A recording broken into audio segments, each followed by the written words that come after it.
Now, something I learned over the weekend is that Boston and Portland have something interesting in common, and that is that predominantly they're inhabited by people who didn't get born there. There are a lot of what we call in Boston come-from-aways. And you can tell someone in Boston that they're not a come-from-away because they talk like lobsters. They hang on to their vowels and they kind of mangle the O's and they mangle the A's. So being inspired by Curious Comedy, we're going to do just a quick how to talk Boston lesson. We'll do 3 words. It's écoutez, répétez. So I'll say the Boston word. You practice the Boston word. Ready? Tonic. Good. Beer. Okay, this is like a graduate school level word. Are you ready? Market basket. Now, who here has been in a market basket before? Some of you have. Market basket is not what you normally think of as a Delight brand. Often I hear from people, well, Delight and customer loyalty is great if you're Uber, if you're Facebook, if you're Harvard. But what about a low-margin business where really people are judging you on price?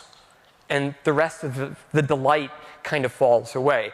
Market Basket is exactly that company. So here's what makes them cool. They buy really cheap buildings in kind of sketchy areas a lot of the time, but they're able to, and they fill them with twice the variety of food as a normal store.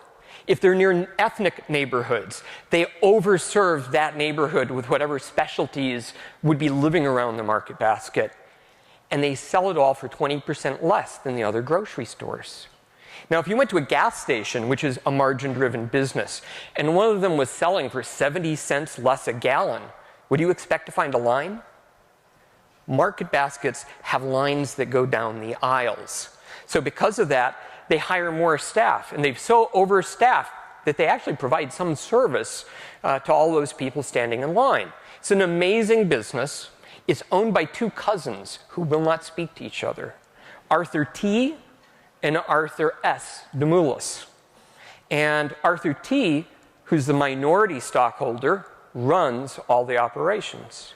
And this year, at the beginning of the year, he declared a special dividend because they have become amazingly successful, 71 stores, 25,000 employees.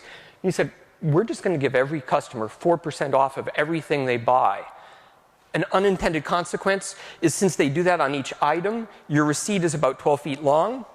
But people really like this 4%, except for the stockholders who showed Arthur T. Demoulas the door. And when some of his managers expressed concern that Market Basket would change without their CEO, they were asked to follow him out the door. And in about 2 days, store staff started expressing concerns to customers. And no one who worked in the stores would take down what their colleagues had posted. And customers listened to that. Market Basket began losing $70 million a day because the customers fired Market Basket. In fact, worse than that, they taunted Market Basket. They went shopping somewhere else and would go into Market Basket to post their receipt so Market Basket would know exactly how much money went to someone else's store. After 3 weeks, there were protests, and it wasn't just staff. People who were used to buying their groceries 20% less don't like going to the fancy grocery stores that have worse selection and higher prices. And then the internet kicked in, and there were memes. Now, this was a grocery store that didn't have a Twitter account. They had a 1-page website that said, we don't have a website. And they didn't have a Facebook page, although the striking staff had a Facebook page with 90,000 friends. So this was a thing. Now, remind you, these people weren't in a union. They just decided they wanted their CEO back. That was their only demand. It wasn't about money. It was about leadership that they believed in. The vendors pretty quickly realized that a grocery store losing $70 million a day won't be paying its bills on time. And they had a lot of extra food. So they started bringing it to cookouts of the striking workers.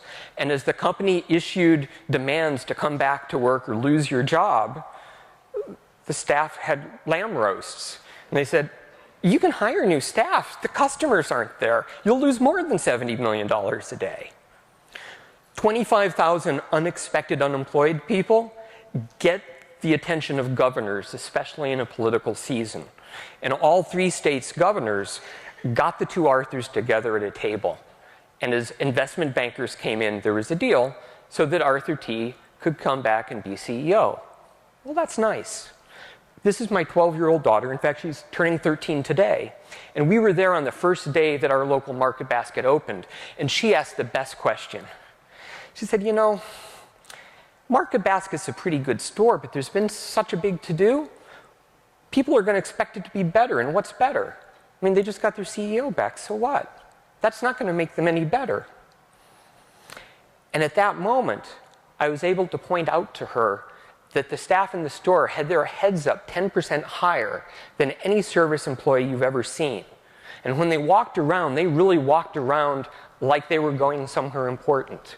And when they talked to customers, the ones who had their backs, you would get directions, and it would sound like it was the most important conversation that that person was going to have all day.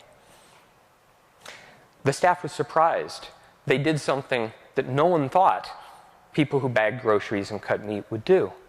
They changed their company, and they really made business better. They made a business that they wanted to live in.